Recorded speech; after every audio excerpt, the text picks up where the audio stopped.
I know this isn't the typical subject matter that I start my day off with, but y'all had to see this audacity because I saw this and laughed. Americans are holding on to devices longer than ever, and it's costing the economy. This is one of the first things I saw when I opened up Threads, and y'all needed to see it too. People were going in.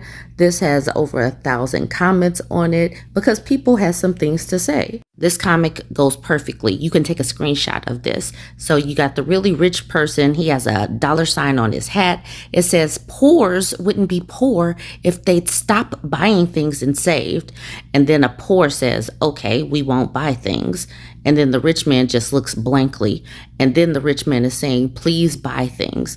This goes perfectly. That's the reason why you needed to take a screenshot, because this is how it happens. Like, y'all remember back in the 90s, could have even been the early 2000s. They said, if you can't afford to have a baby, stop having babies. Women stopped having babies, and they're like, oh my God, the birth rate, women are not having babies. We're not having babies because we can't afford babies. The housing market is jacked up. Everything is jacked up. And like people said, you know what? It's the avocado toast and Starbucks. Stop buying that. It's just like, okay, we'll just continue to crater the economy because we can't afford it. All right, let's look at some more of these comments. Luca says, I'm really worried about the world's billionaires. My tears will definitely trickle down to you. Trust me. Bunny says, it's almost like an economy 70% run on consumerism goes to hell when consumers can't afford to consume. Strawberry Curl says, picture that. And this would be a great place to interject this. There's a mass blackout that's being planned November 25th through December 2nd. This holiday season, we shut down the system. This is a coordinated economic shutdown, a collective refusal to participate in a system that profits off our pain, exploits our labor, and buys our politicians. So I'm putting this out there that this kind of goes hand in hand, but some people just don't have any money to spend anyway. I have a feeling that this holiday season is going to be jacked up. And when they see how little money people are going to spend at Thanksgiving, they are really going to start hand wringing. I mean, a lot of people have been moving away from Thanksgiving because it's a BS holiday built off of the pain of indigenous people and everything. But people just aren't going to have the money anyway, simply because costs are too high and money is too low. Okay, let's go back to the article. All right, so I'm going to get back to some of the comments in just a moment, but let's look at some of the key points of this article. It says Americans are holding onto their smartphones for much longer than they did a decade ago, but new releases like the Apple's iPhone 17 can entice consumers to upgrade. Now, adding on the tariffs and, considering so many people are food insecure and we've been talking about SNAP benefits being pulled. Yes, an Apple iPhone is what's going to get people to spend some money. Businesses tend to hold onto their devices even longer than individual consumers, especially overseas. While it may seem to be a smart money move, it can result in a costly productivity and innovation lag for the economy. Won't anybody think of the economy? I mean, the economy isn't thinking about us. The cost of everything is so expensive and nobody thinks about the people that are supposed to consume things. They just keep raising prices.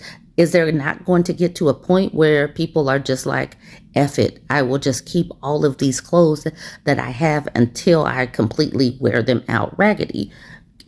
These corporations don't care about the economy. They don't care about the people that are supposed to engage in the economy, the way they keep raising the prices on us to make sure that the people at the top take in all of the money and can sit on big piles of money.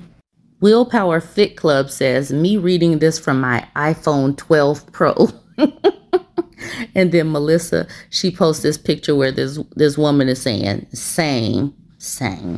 Tallulah posted this well-known book, I effing warned you, dude. I told you, bro.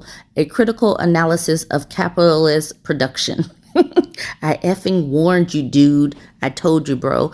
And we have told people about these tariffs, but people didn't want to listen. MAGA people were like, yeah, it's going to be great. We're going to get all this money from other countries. And Donald Trump is like, we're going to rake in all these quadrillions and gabillions of dollars. It's going to be great. And now people are just like, oh, okay, because the rest of us know that our household budgets have been wrecked. The Flying Buttresses says, I have a job and I'm still donating plasma to afford gas and groceries. So all you billionaires can suck a fart out of my chair cushion. Sincerely, iPhone 11 owner. Smug's mom says, I think mine is a 10. Hey Matthew says, it's almost like raising prices every single year without raising wages doesn't effing work. And then Riot Poof Tattoo says, imagine. Soccer Girlie says, you can't afford a house if you keep upgrading your phone each year.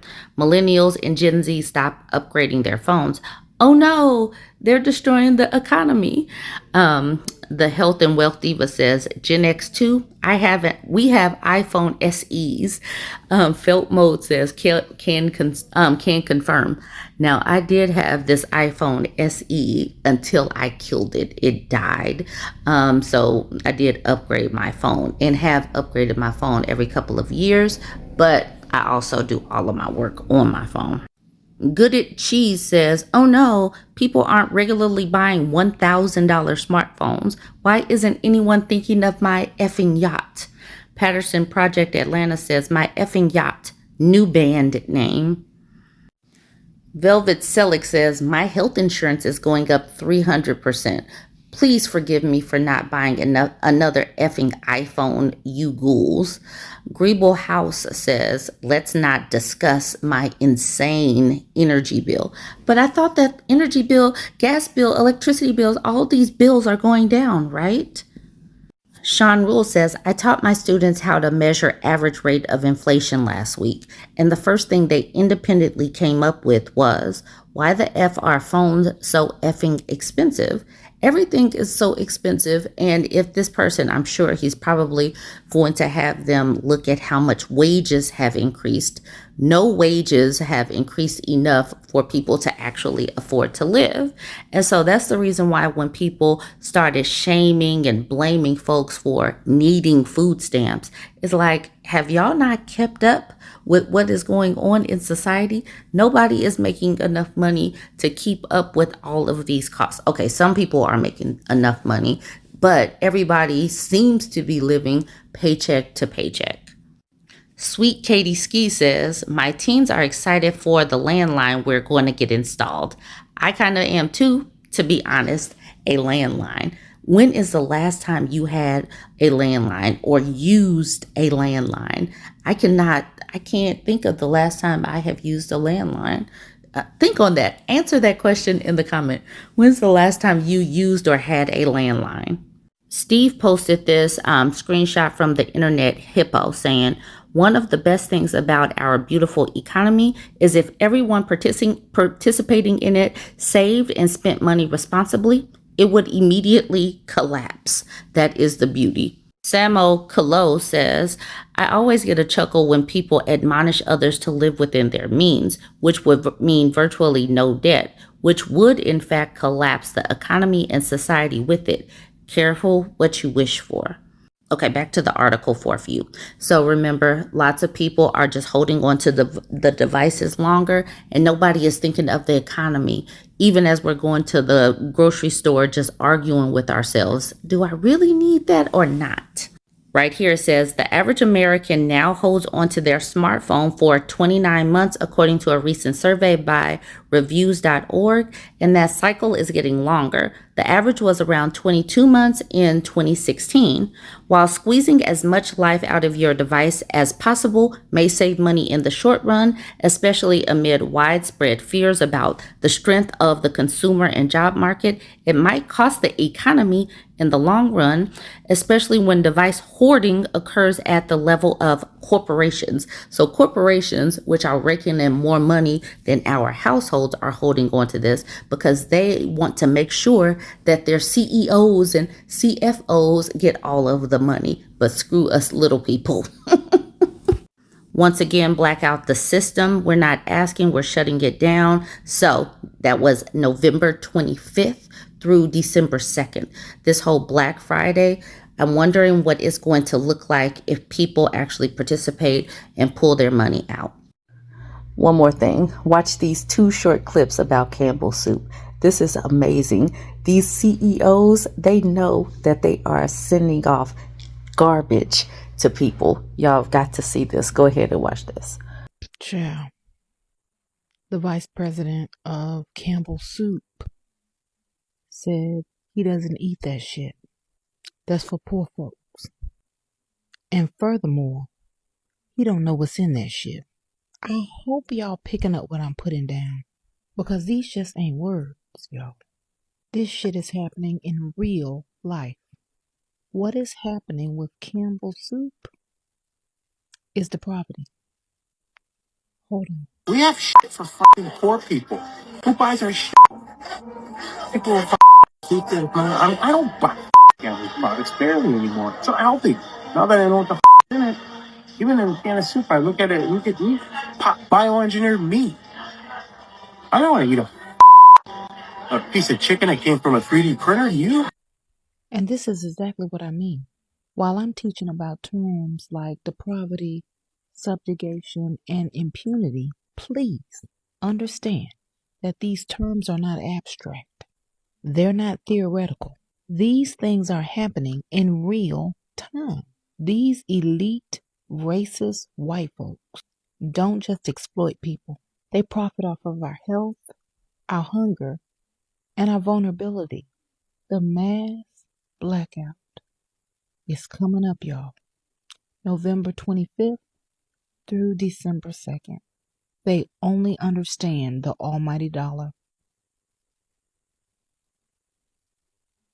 Y'all drink your water. Stay rooted, real, and knowledgeable. And mind your black business. Happy Black History 365, y'all. I'll see you next time. A former Campbell Soup Company employee is taking legal action against the food giant, and he's making some explosive allegations about one of its top executives. Good evening, and thanks for joining us at 6. I'm Ty Steele. I'm Kimberly Gill. Those allegations are now at the center of a lawsuit claiming the company's vice president went on an hour-long tirade attacking the company's products and employees before taking aim at its customers. And the former employee recorded it all. Eric Erickson shares that recording and what the company is saying about it. We have shit for fucking poor people. Who buys our shit? And that's just part of an over an hour-long rant, says former security analyst for Campbell's, Robert Garza of Monroe. I don't buy Campbell's products barely anymore. It's so healthy. Now that I know what the in it, even in a can of soup, I look at it, look at meat, bioengineered meat. I don't want to eat a piece of chicken that came from a 3D printer. You? The recording allegedly of Campbell's VP and Chief Information Security Officer Martin Bally. He has no filter.